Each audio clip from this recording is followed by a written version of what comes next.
მოგესალმებით. ამ ვიდეოში ჩავწერ შეჯამებას ინტერვიუსი კახა წიქარიშვილთან, სადაც ვისაუბრეთ სასამართლო რეფორმაზე.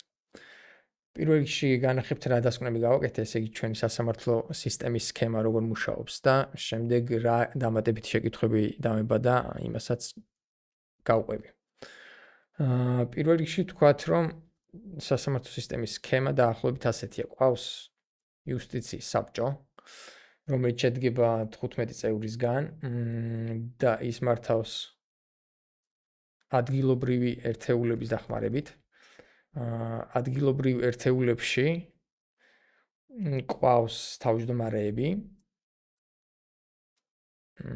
აი ეს ადგილობრივი თავმჯდომარე, რომელიც უშუალოდ კურირებს მოსამართლეებს და თუ მთავრობის დაინტერესება არის, ამ თავმჯდომარის დახმარებით აწვდიან ინფორმაციას მოსამართლეს რა გადაწყვეტილება უნდა მიიღოს, ისეთი რაც სურს მთავრობას.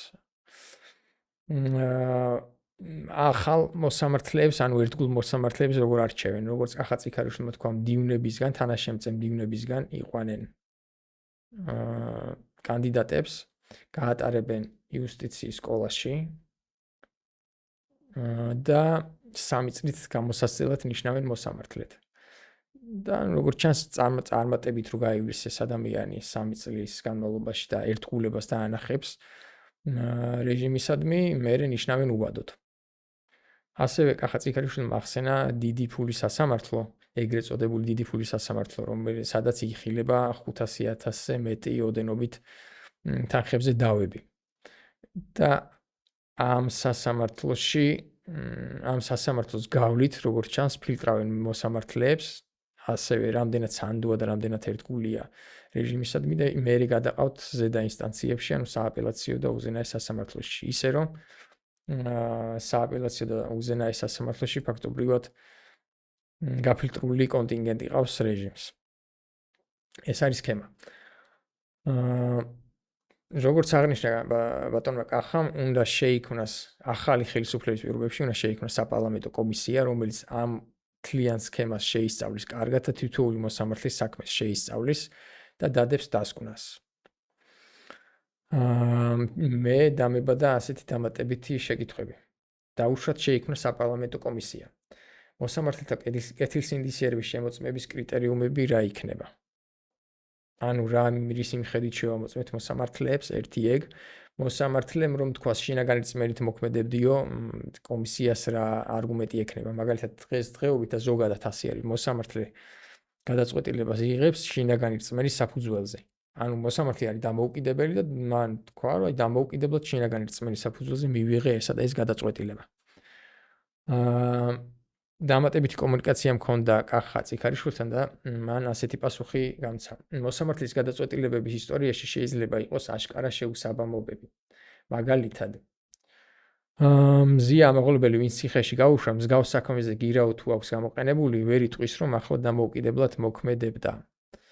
ანუ შეუსაბამობები ნიშნავს, რომ თუ გარკვეულ პირების მიმართ ერთი სასჯელი გამოიყენა მოსამართლემ და სხვა პირების მიმართ სხვა სასჯელი გამოიყენა, უნდა აიხსნას ხო რატომ და რისთვის და მართა დამოუკიდებლად მოქმედება თუ არა, ანუ შეიძლება ასეთი მომენტების დაჭერა მათ საქმიანობაში, მოსამართლეების საქმიანობაში.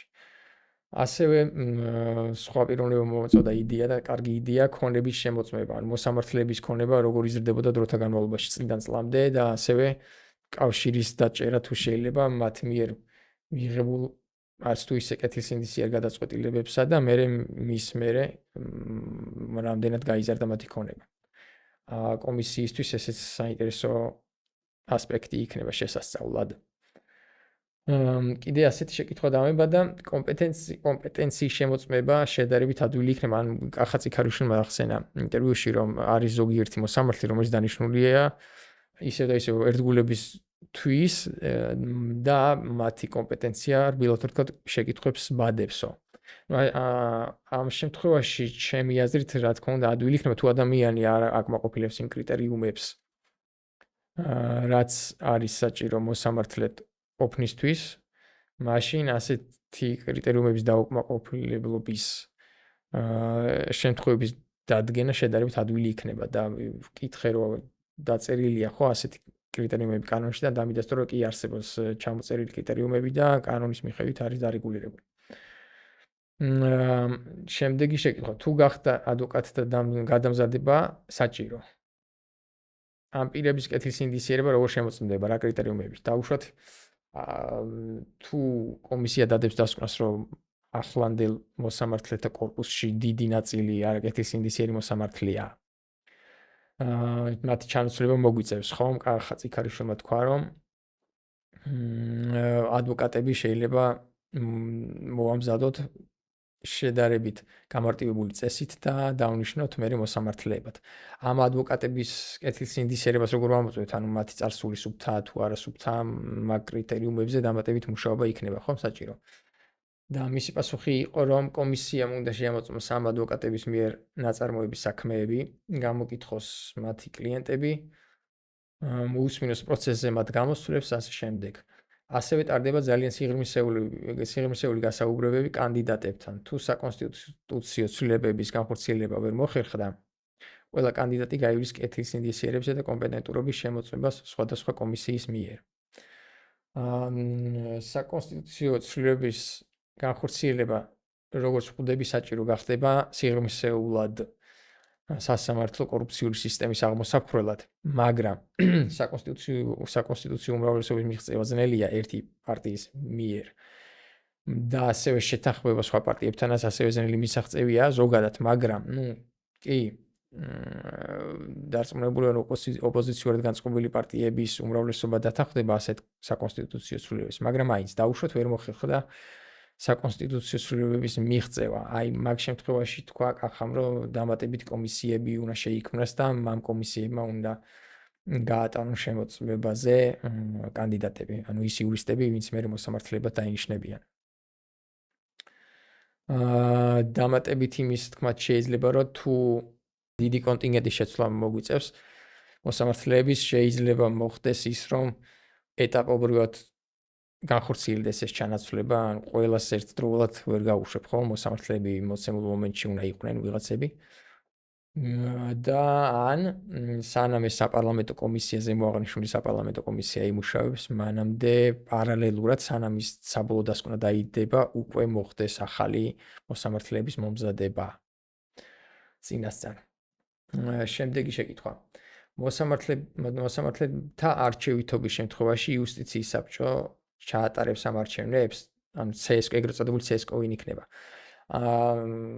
მოსამართლეთა არჩევითობის რეფორმაც განვიხილეთ ზედაპირულად იმ ინტერვიუში. და მე დამებადა შეკითხვა, რომ თუ არჩევითია მოსამართლე, მაშინ რა წესით უნდა აირჩიეს CSK ატარებს მაგ არჩევნებს თუ იუსტიციის საბჭო თუ ვინ და პასუხი იყო, რომ წესით არჩევნები უნდა ჩატარდეს იგივე წესით, როგორც ადგილობრივი თვითმმართველობის, ანუ როგორც ჩანს საკრებულოს და მერებს, ქალაქის მერებს როგორც ვირჩევთ, ამ გზით უნდა აირჩიენ მოსამართლეებიც. თუმცა ვაღიაროთ, რომ ეს დიდი რეფორმაა ცალკე აღებული. მოსამართლეთა არჩევითობაც ცალკე რეფორმად უნდა განიხილოს და იმ რეფორმის ფარგლებში უნდა შედგეს მსჯელობა, ალბათ კონკრეტულად რა და როგორ უნდა განხორციელდეს. შემდეგი. მოსამართლეთა უადოდ დანიშვნის პრინციპი ხელისშემშლელი იქნება თუ არა სისტემის წმენდისათვის. ვიცით, რომ მოსამართლეები ინიშნებიან უადოდ დღესდღეობით. და აი ეს უადოდ დანიშნული მოსამართლეები და თვითონ მათი უადოდ დანიშნვის ფაქტი ხელისშემშლელი იქნება მომავალში ამ რეფორმის განსახორციელებად ამ კლანური სისტემის მოსარღვევად. და კახას პასუხი იყო, რომ კონსტიტუციის შეცვლა შეიძლება გახდეს საჭირო ამ სასამართლო სისტემის დასაშლელად. საკონსტიტუციო ცვლილებები ვახსენე უკვე. მეც გადავამოწე საქართველოს კონსტიტუცია და მოსამართლეთა შესახებ მუხლში ასეთი რამ წერია, მუხლის 63 პუნქტი 5. სასამართლოს რეორგანიზაცია ან ლიკვიდაცია არ შეიძლება გახდეს უადოდ განწესებული მოსამართლის თანამდებობიდან გათავისუფლების საფუძველი. ანუ პირდაპირ ვთქვათ, ჩაბეტონებულია. სულ რო სასამართლო გააუქმოს სახელმწიფო იმ მოსამართლეებს ვერაფერს ვერ უშვები. აი ესეთი ჩანაწერია, როგორც მე ხვდები. და საკონსტიტუციო ცვლილებების შეტანა საჭირო გახდება კი საფუძვლიან სასამართლო სისტემის გასაჯანსაღებლად საკონსტიტუციო ცვლილებები დაგვჭირდება როგორც ჩანს. აა შემდეგი შეკითხვა.